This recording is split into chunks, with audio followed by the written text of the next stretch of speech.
Chapter 2. Lukka felt hunger. He'd killed the two legs, but they tasted foul, all gristle and bone. Pain.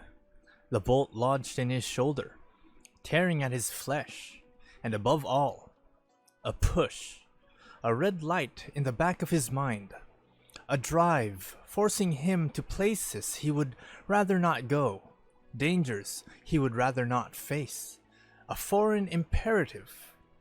Destroy the city, break the walls, smash the towers, tear down the crystals, kill the two legs, destroy, destroy, destroy. He opened his eyes and screamed. Drannith stalked toward the Citadel's infirmary, not running. That would compromise her dignity, but nonetheless, moving so quickly that her young adjutant had to jog to keep up. "He's awake?" she said. "You're sure?" "Yes, sir," the boy said. "At least, he was when the doctor sent me." "Has he said anything?" "I'm not sure, sir. They sent me to find you straight away." "Have they told anyone else?" "I'm not sure, sir." They had. There was a staff lieutenant waiting by the door of Lukka's sick room, a prim woman with a notebook and pencil. Drannith fixed her with a withering glare. "I'd like to speak to my fiancé alone," she said. "Of course," the lieutenant said with a quick salute. "I'll leave you two. Just as soon as I've recorded the captain's report of what happened." Drannith grit her teeth. "The captain can report later. It's important to get his initial impressions," the lieutenant said with a bland smile. "General's orders, sir." Those were the magic words that meant there was nothing further to be said.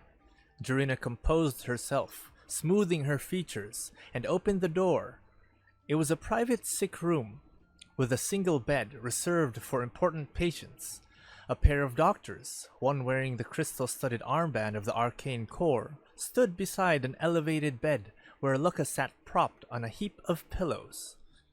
Something in Drannith's chest relaxed at the sight of him. He didn't seem hurt, apart from a bandage on one arm and a scrape on his forehead, and he was awake and speaking to one of the doctors. She ruthlessly suppressed an urge to rush to his side. "Father is watching. He's always watching." The general disapproved of excessive displays of sentimentality. "Drannith!" Lukka sat up straighter. "Thank the gods. Nobody is telling me anything." "Try to stay calm, Captain," one of the doctors said. "Was he badly hurt?" Drannith said, her stomach clenching again. The doctors looked at one another. It was the arcane core man who spoke. "We don't believe so, but there was an event that we don't fully understand, and he still bears the arcane residue. It's a type of magic we haven't seen before." "What do you mean an event?" Lukka said. "Will someone tell me what happened to my team? Drannith, can you get me out of here?" "Absolutely not," the other doctor said. "You'll need to remain—" Scritch, scritch. The staff lieutenant had her notebook pencil moving quickly. Scritch, scritch, scritch. "Enough!" Drannith barked. She turned to the doctors. "Would you excuse us for a few minutes? I promise not to let your patient exert himself." After a moment, the pair of them decided it wasn't worth trying to argue with the general's daughter. They nodded and left the room, shutting the door behind them. Drannith threw a glance at the staff lieutenant, who kept her bland smile, sitting on a stool in the corner. Her pencil was still poised above her notebook. "Drannith, please," Lukka said. "I remember something, but it's confused. I don't know." She caught his eye and flicked a glance at the lieutenant. "Father is watching." For a moment, Lukka hesitated, then nodded in understanding, straightening his shoulders and putting on a more formal expression. I have to tell you that things went badly, Jarina said. Everyone on your team was killed except for Sergeant Aoife. They... Lukka swallowed hard. I see. I would like you to tell me what happened, as much as you can remember. Of course. Lukka took a deep breath. I got the orders instructing us to intercept the monster. He went through the story with remarkably equanimity. The approach, the devastated farmstead, their carefully planned ambush. It was only when he reached the monster's actual attack that his professional mask flickered. The thing was smart, Lukka said. It had figured out where we were, what we were planning. It grabbed Gox through a wall, tore him to shreds, then pounced on Ghidra before any of us had time to react. Sergeant Aoife tried to lure it into our tripwires, but it knew the things were there. Excuse me, said the staff lieutenant. You're certain of that? That the creature was actually aware of the traps and the danger they represented? It certainly acted like it was, Lukka said. Like I said, it was smarter than any cat I've ever come up against. Scritch, scritch, went the pencil. Then what happened? Jarina said. She fixed Lukka's gaze. Be careful. Nick put a bolt into it, Lukka said, but that didn't even slow it down. And it took her out before she could reload. I'd gotten Sergeant Aoife clear of the traps and ordered her to retreat while I acted as rear guard. You were going to let it kill you, so she could get away, Jarina said, not looking at the lieutenant. Someone had to. Whoever next went up against that thing needed to know what it could do. Scritch, scritch. Jarina took a deep breath. And then what? Then... Lukka shook his head slowly. I don't know. You can't remember, Jarina said eagerly. I can remember something, but it doesn't make sense. Please, tell us whatever you can, the lieutenant asked. Jarina bit her lip. There was a flash of light, Lukka said, and then it was like I could feel the thing. The cat, its mind, its emotions. I could tell that it was hungry and hurting, and that it wanted to come to Drannith, to destroy Drannith, and at the same time, I think it could feel what I was feeling. Damn. Jarina's throat was dry. And how did it react? The lieutenant said. I can't really explain, Lukka said. I pushed at it, at the feeling that it had to go to Drannith, and I felt something snap, and then the monster was just pulled away. He shook his head again. That must have been when I passed out, because I don't recall anything beyond that before I woke up here. What happened?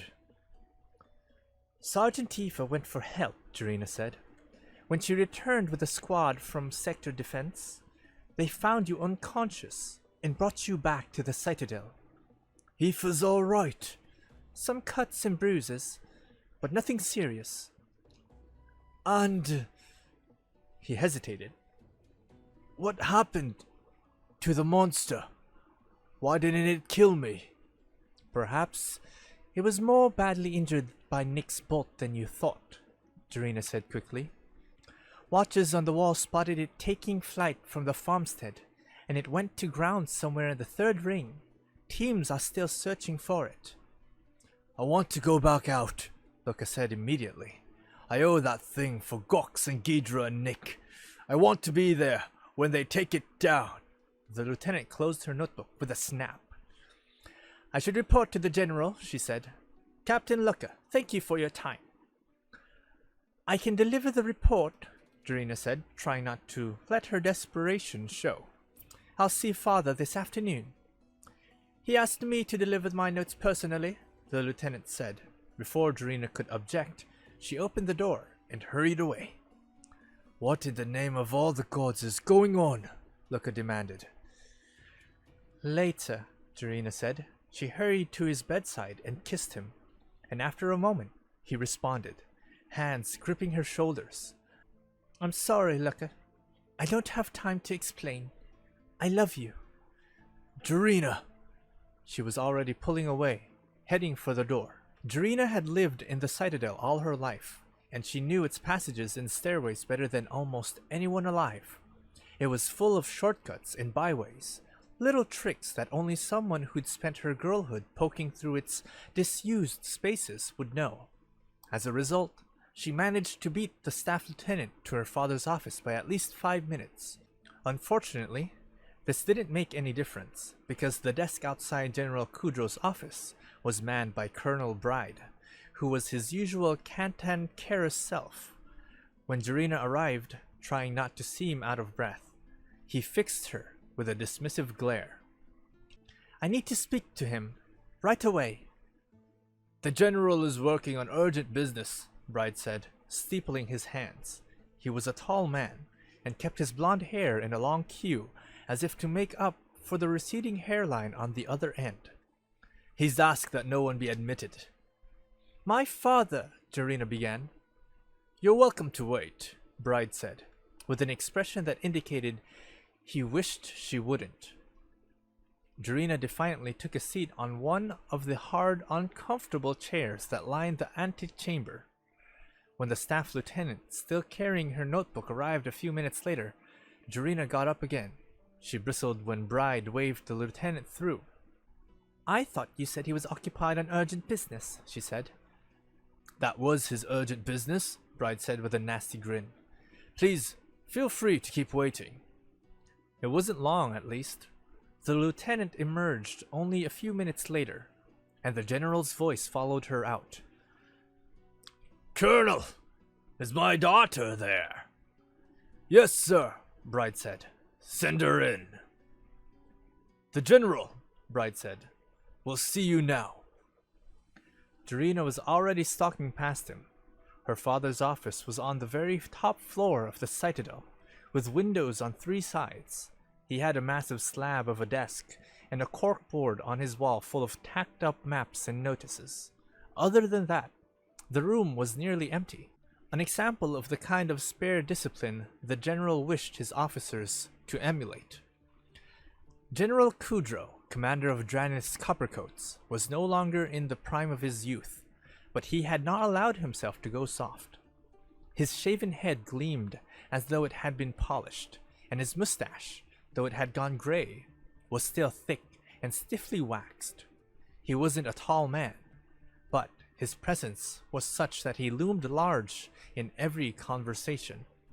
His voice was a deep bass rumble, polished smooth from shouting orders across 100 battlefields. Drannith drew herself up in front of his desk and saluted, hand over chest. Her father nodded acknowledgement. His desk was empty, she noted, except for the notebook the staff lieutenant had delivered and a single sheet of paper. Captain! He never spoke to her informally while he was on duty, and these days, he's always on duty. I take it you've just come from speaking with Captain Lukka. More or less, sir. I was kept waiting for some time by Colonel Bride. May I again point out his insolent... Colonel Bride was following my instructions, the general said. I wish to go over the captain's report for myself before you added your opinion. Sir, with all respect... And if you had been able to get to me first, Captain, what would you have said? Drannith paused. That Captain Lukka appeared genuinely confused about what happened at the farmstead. Indeed. Kudro tapped the notebook with one finger. And that his report substantially matches the one given to us by Sergeant Aoife. What was it? He flipped the notebook open to another page. The captain and the monster were connected by a line of green light, and after a few minutes, the monster turned and left. We don't know what caused the effect, Drannith said. It could be something about this particular creature. You've read the same reports I have, The general said. The descriptions of this new infection. Our information is unreliable. On the contrary, our agents all agree on the basics. Humans forming an arcane bond with monsters. He pronounced the word as though it were something distasteful. Those humans subsequently expressing sympathy for their monsters, even going so far as to leave their settlements and dwell in the wilderness with them. He snorted, shaking his head.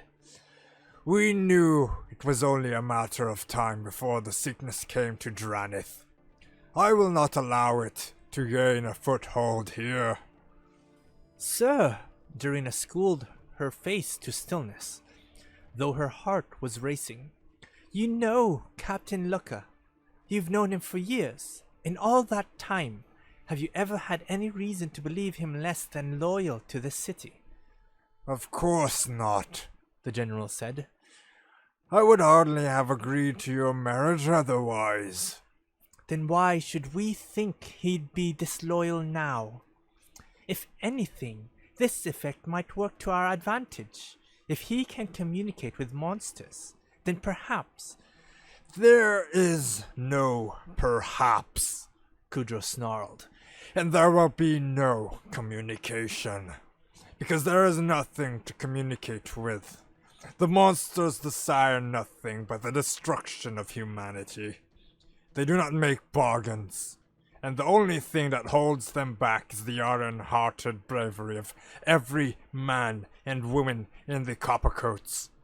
We are not lava brink, hiding in a hole, or sky sail, fleeing from confrontation. We are Drannith, and we face the hard truths. Drannith stared at him, saying nothing.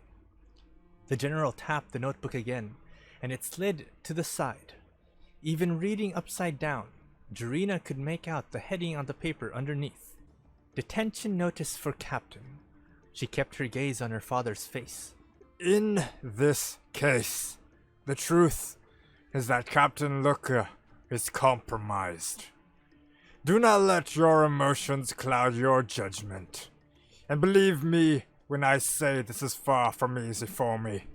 You know I considered your fiancé among the leading lights of the Coppercoats. In a few years with some experience, he might even have aspired to be my successor. But none of that can be allowed to blind us to the danger he presents. There's no evidence he presents any kind of danger. Except for his unknown, unprecedented arcane connection to an extremely dangerous monster of a type never before catalogued. Really, Captain? Father!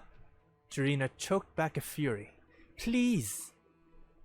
When you put on that uniform, Kudro said, his voice low and dangerous, you agreed to live as a Coppercoat and be bound by the same rules as everyone else. I may indulge you from time to time, but I will not have you questioning my orders. Is that understood? There was a long silence. Yes, sir. Drannith straightened up and saluted. I understand. Good. Kudro looked past her. In recognition of your difficult position, I am granting you the rest of the afternoon off from your duties. Get some rest. And Captain Lukka? Captain Lukka is no longer your concern, nor will he be, until I am absolutely certain he poses no danger to the city under my protection. Understood, sir. Drannith turned away, mind whirling. Captain Lukka is no longer your concern. If he had Lukka arrested, that would mean a trial and a public verdict. A detention notice meant something else, that the general wanted internal security to make a problem disappear. He'll kill him, and he'll tell me it's for the good of the city. She left the office, ignoring Colonel Bride, and headed for the stairs. Someone followed her. Drannith didn't know if that was her father's orders or Bride's. More likely the latter, she thought. Bride had never liked her, thought she threatened his position as second in command of the Coppercoats. He would be eager to catch her violating orders. Not that Drannith intended to give him a chance to do that. The man he'd put on her was an internal security ranker, and his pursuit was artless. It was easy enough to make a turn down a hallway, then duck into a connecting room and double back behind him. A quick, silent sprint up a flight of steps, and she'd left her watcher behind. Then she headed for the infirmary, using every trick and shortcut she knew. It would take time for her father to dictate his orders, time for him to send some adjutant to get an internal security detail, time for them to get to Lukka's sick room. I will not let him die. Not for this. There had to be another way. Whatever this thing was, this connection between him and the monster, there had to be something deeper behind it. All I need is enough time to figure it out. Unfortunately, General Kudro was a man who liked to move quickly. If he thought Lukka needed to be disposed of, he would do so as soon as possible, which means Lukka needs to disappear. It was a risk, obviously, but she didn't think her father would turn on her for all his grim bluster. Deal with that later. First things first. She was running now. Decorum be damned, pounding down the hallway to the sick room door. When she reached it and wrenched it open, she found Lukka still alone. Thank the gods. He was sitting up, and at the sight of her, he rolled out of his sickbed and staggered to his feet. Drannith, are you alright? He stumbled, steadied himself on the wall. Can you walk? She said. If he can't, this is going to be a very short escape. I'm fine. Lukka straightened up. Just a little dizzy. It's passing. Drannith, what is going on? She swallowed. My father is going to have you executed. What? Lukka swayed as though she'd slapped him. That's... Let me talk to him. There's no time, Drannith said. We're getting you out of here. We're... Lukka blinked. That's crazy. I haven't done anything wrong. I know, Lukka. Drannith leaned in and kissed him desperately. I believe you, but father's running scared. She pulled back, but kept her hand on his. We just need to buy you some time. I can talk father down, I'm certain of it.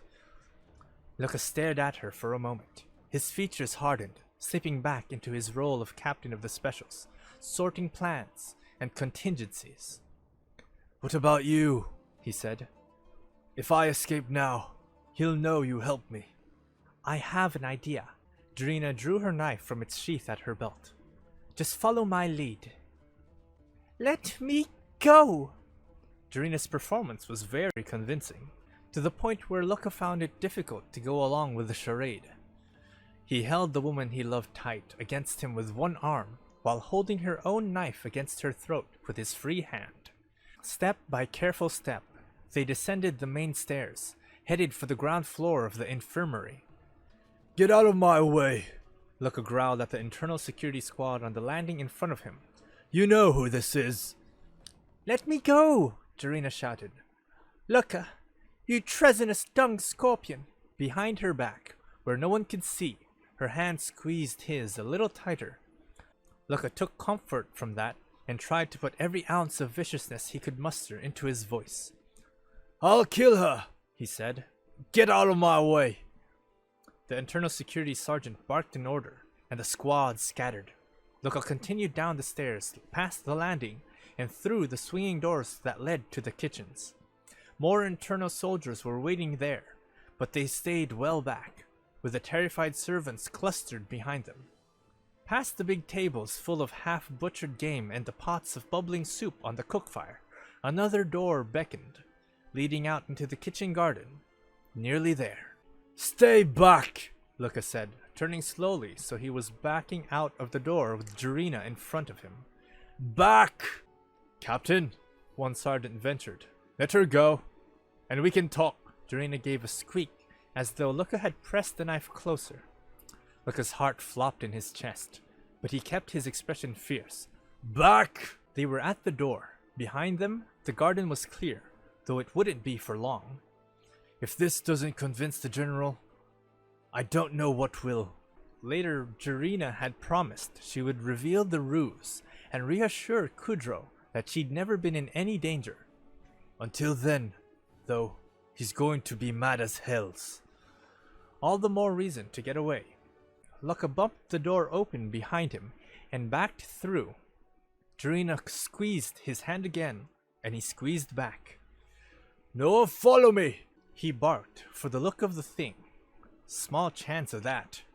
Then he pulled the knife away, shoved Jarina at the small of her back to send her stumbling forward, and ran for it. The way out Jarina had explained was not one that would have ever occurred to Lukka.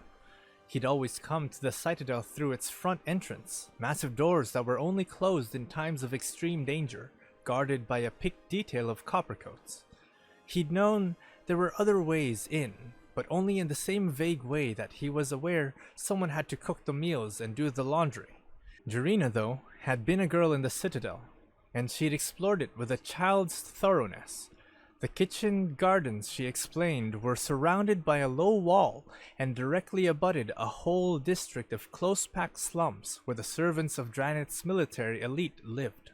Following her instructions, Lukka ran through the waving stalks of sweet-smelling herbs, leapt up to grab the top of the stone wall at the far end of the garden, and rolled over it. On the other side was a narrow alley, crisscrossed with clotheslines colorful with drying laundry. Damp shirts and dresses grabbed at Lukka as he descended, absorbing the short fall with a crouch, and tried to get his bearing. Small wooden buildings, each hard up against the next, lined both sides of the street, whitewash peeling on their facades. A group of about a dozen children stared at him in awe, their ball game forgotten. He saw other eyes watching from curtained windows all down the street. Hey, Lukka said to the tallest of the kids, a gangly girl with matted grimly hair. Which way to the 3rd Boulevard? She pointed, wordlessly.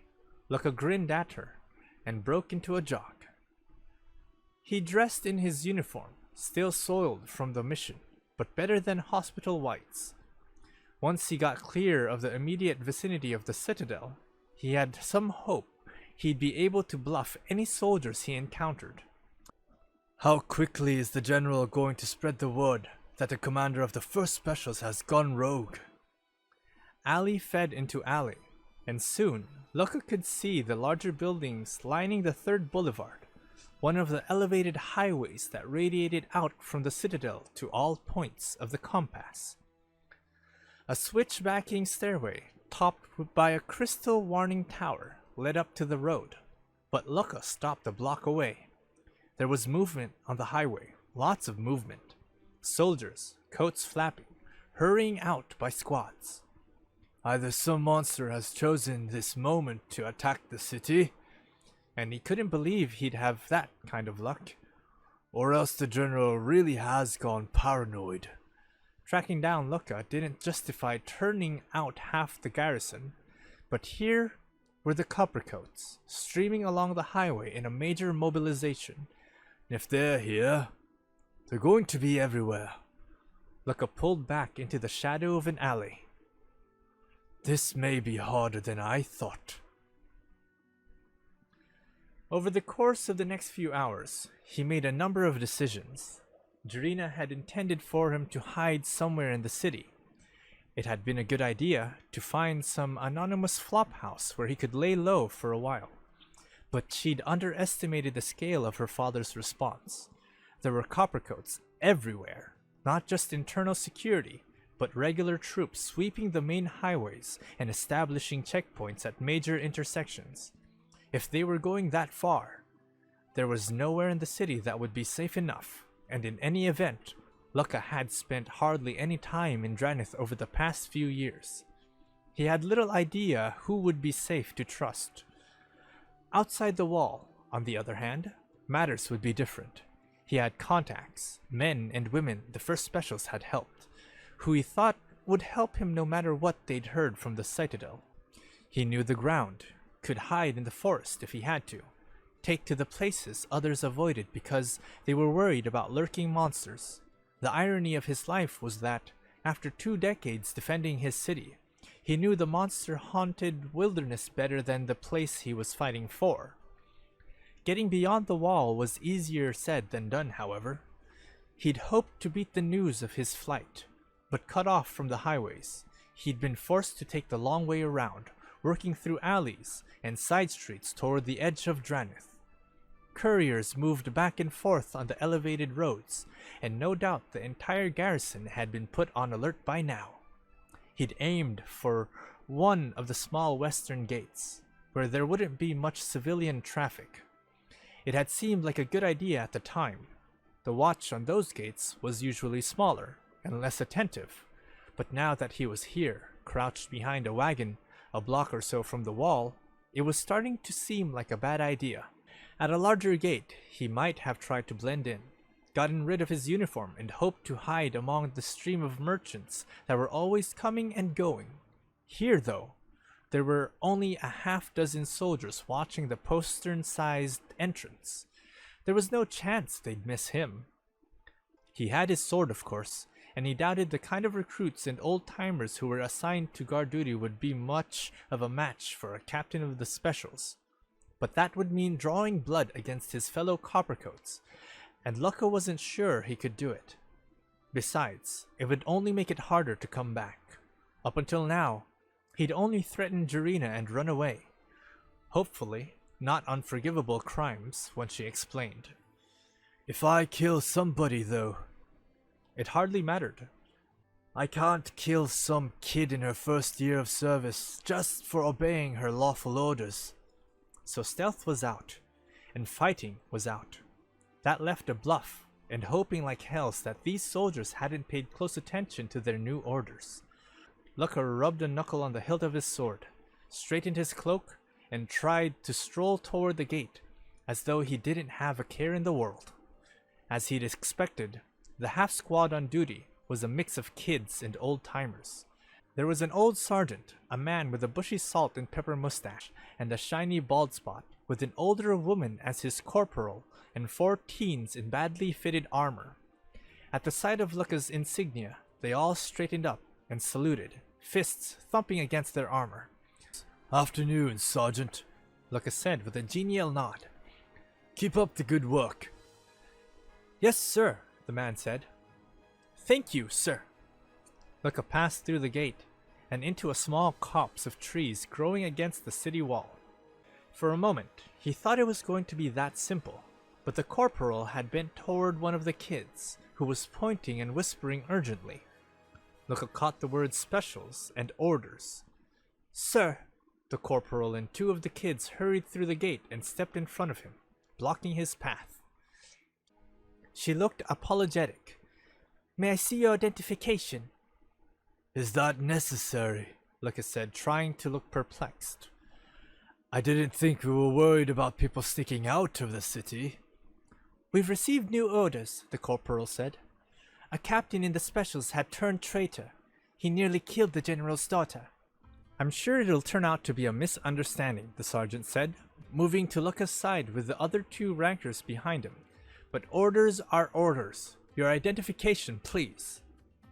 I don't think... Lukka patted his pockets lamely, trying to think. That's him! One of the kids, a gawky boy who looked like he was wearing his father's armor, suddenly pointed. Captain Lukka! I saw him at a review last year. Don't be ridiculous. Lukka shifted position, trying to keep any of them from getting behind him. My name is Brez. Then you won't mind proving it, the sergeant said. Otherwise, sir, I'm going to have to place you under arrest. Lukka hardened his voice. Stand down and let me pass, Sergeant. That's an order. This is Special's business. You don't know what you're interfering with. The sergeant set his jaw and drew his sword. The corporal did likewise, and then all 4 of the rankers. They moved to flank Lukka, and he retreated until his back was to the nearest tree.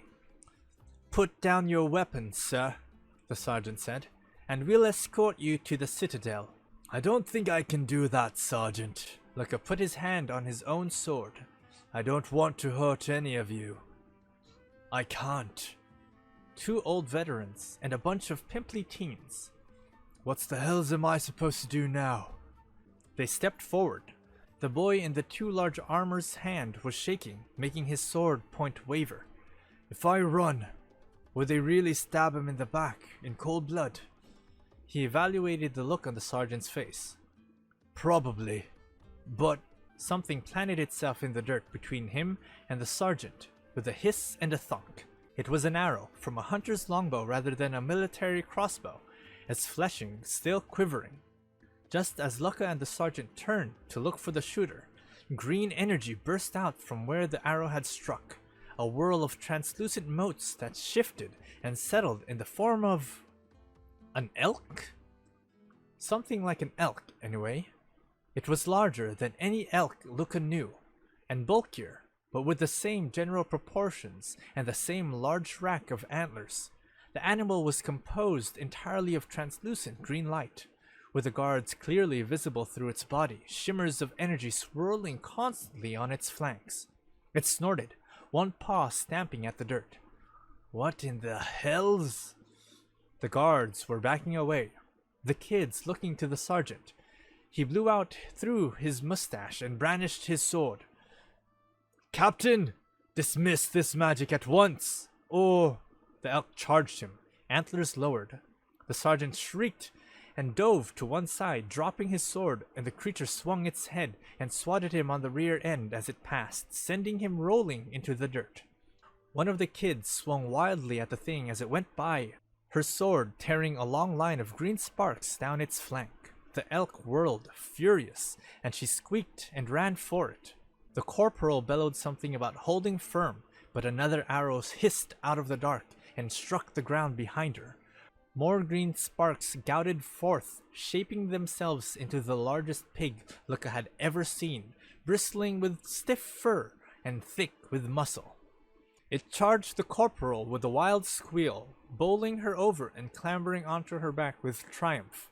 Another of the young soldiers moved to help, only to retreat as the elk reared and tossed its antlers. "This way!" a woman called. The voice, like the arrows, came from deeper in the trees. Gods, what now? On the one hand, Lukka had no idea what was going on or who was trying to help him. On the other hand, he was being offered a chance to get away from the city without having to kill anyone. Under the circumstances, better not look a gift horse in the mouth, or a gift elk. "Sorry," he called to the prone sergeant as he darted past. The elk brayed triumphantly, forming a strange duet with the pig's ecstatic squealing. Lukka left them and the city of Drannith behind, heading for the woods and the cloaked figure waiting in their shadows.